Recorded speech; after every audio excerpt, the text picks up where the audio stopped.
Hello, everyone, and welcome back to Living in Lapland. I'm Tina. And I'm Sami.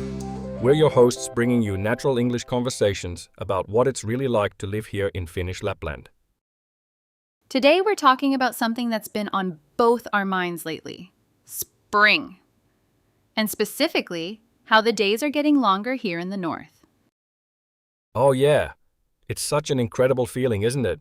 I mean, the vernal equinox was just last weekend, and now Right. we actually have longer days here in Lapland than they do down in southern Finland. Can you believe that? I know. It's so weird to think about because for months, we've been the ones with barely any daylight. Mm-hmm. And now suddenly, we're getting more light than Helsinki. It's like nature's way of paying us back for all those dark winter months. Exactly. And you can really feel it in your body, can't you? Like, I noticed this week I've been waking up earlier naturally. Oh yeah, definitely. Just because there's light coming through the bedroom window at like 6 in the morning now. And it's not that harsh artificial light we had to use all winter. Right. It's that soft, natural light. I've been doing the same thing. And my energy levels? It's like someone flipped a switch. Do you know what I mean? Oh, absolutely. It's amazing how much our mood and energy depend on daylight. I mean, we talk about this every year. Every spring. But it never stops being incredible. Like yesterday, I was still outside at 8:30 in the evening, and there was still light in the sky. In March. I know. And what's funny is how it changes your whole daily routine. Like, I find myself staying outside longer because I can actually see what I'm doing. Yeah, exactly. I actually started taking evening walks again this week. Just around the neighborhood, nothing fancy, but it feels so good to be outside when it's not pitch black.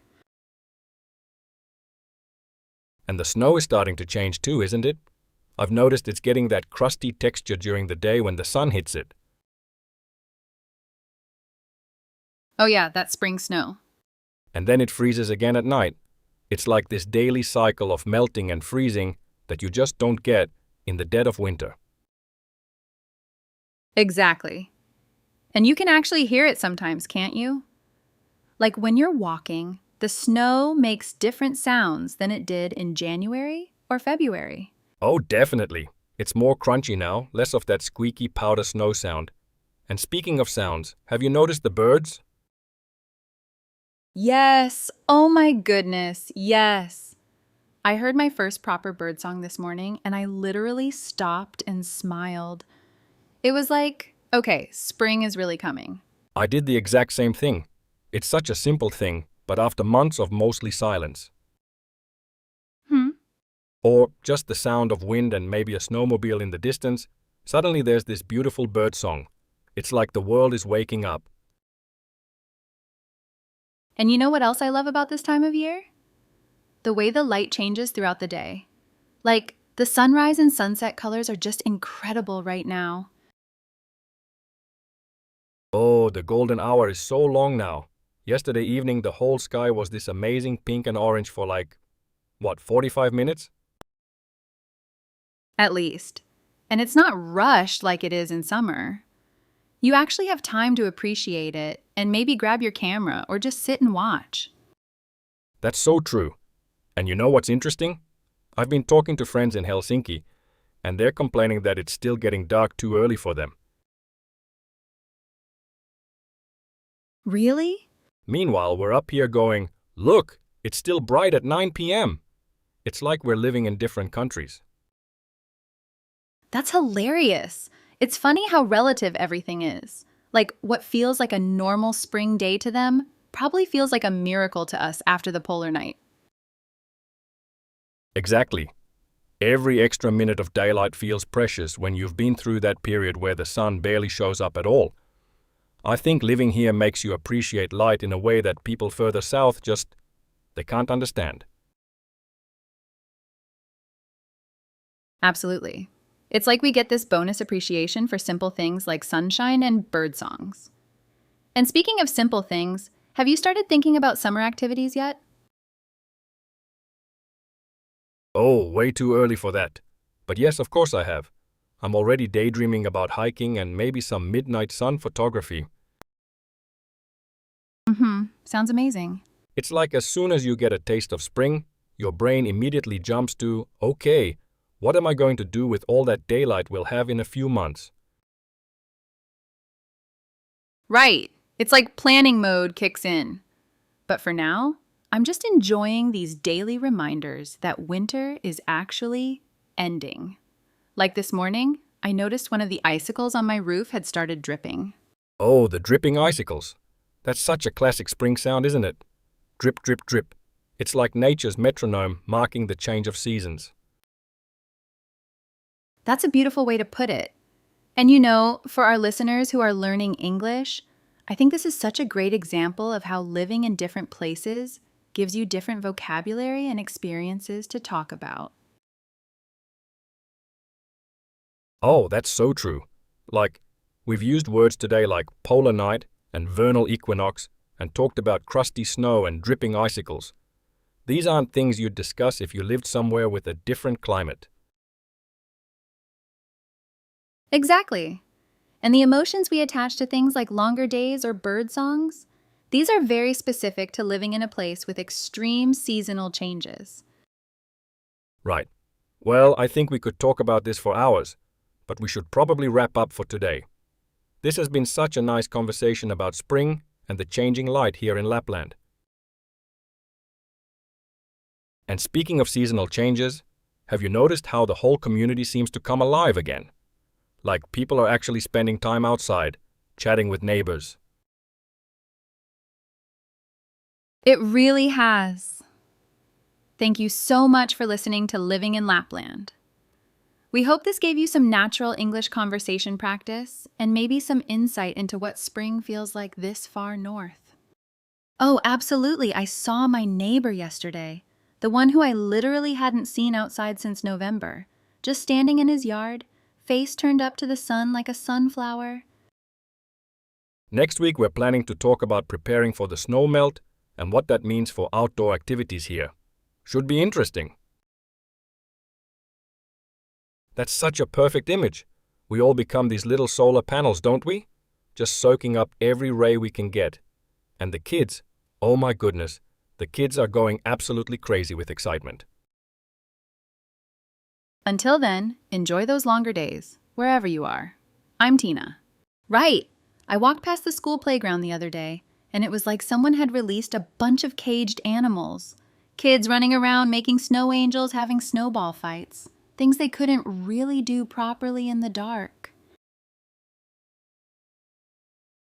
And I'm Sami. Take care, everyone. And you know what else I've been noticing? The ski tracks and snowmobile trails are changing. They're getting softer, and you can actually see more people out cross-country skiing now because, well, they can actually see where they're going. Exactly. No more headlamps required for afternoon skiing. And speaking of seeing things, have you spotted any wildlife yet? I swear I saw some tracks near the forest edge that weren't there a week ago. Oh, interesting. What kind of tracks? I haven't seen any new ones yet, but I have noticed that the ptarmigan seem to be more active. I heard them calling yesterday morning, and their winter white feathers are starting to show some brown patches. I think they might have been hare tracks, actually. Really small, but definitely fresh. And yes, the ptarmigan changing colors. That's such a perfect visual reminder that seasons are shifting. It's like they're nature's calendar. That's beautiful. And you know, this time of year always makes me think about the old Sami traditions around the changing seasons. My neighbor was telling me about how her grandmother used to say that when the ptarmigan started changing color, it was time to start preparing the summer equipment.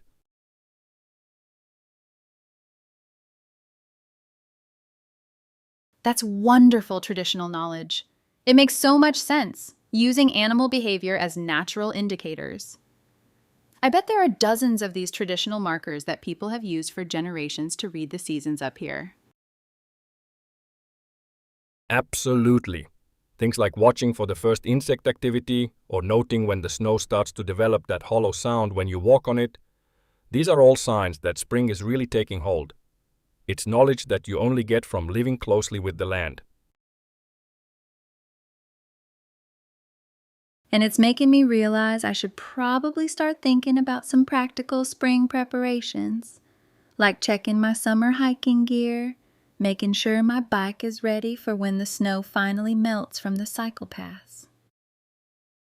Oh yes, the bike! I completely forgot about my bike. It's been sitting in the garage since October, and I should probably start thinking about my garden too, planning what I want to plant this year, even though it'll be months before I can actually do anything outside. The planning stage is almost as exciting as the actual doing, though, isn't it?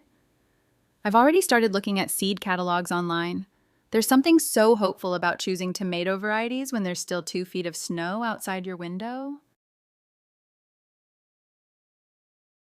That's such a perfect way to describe it. Hopeful. That's exactly what this time of year is about. Hope and anticipation. Even though we know we've still got weeks, maybe months of winter weather ahead, there's this underlying excitement building. And it's not just hope for the warm weather. It's like hope for a different version of yourself. The winter version of me is definitely more of a homebody, more introspective. But I can already feel the summer version of me waking up, wanting to be outside, wanting to be active. I know exactly what you mean. It's like having seasonal personalities, isn't it? Winter me is all about cozy evenings and reading books, while summer me wants to hike every trail and stay outside until midnight. And spring is when those two versions start negotiating with each other. That's such a beautiful way to think about it. Seasonal personalities negotiating. And what's amazing is that both versions are valid and necessary. The winter introspection helps us appreciate the summer activity, and the summer adventures give us stories to think about during the dark months.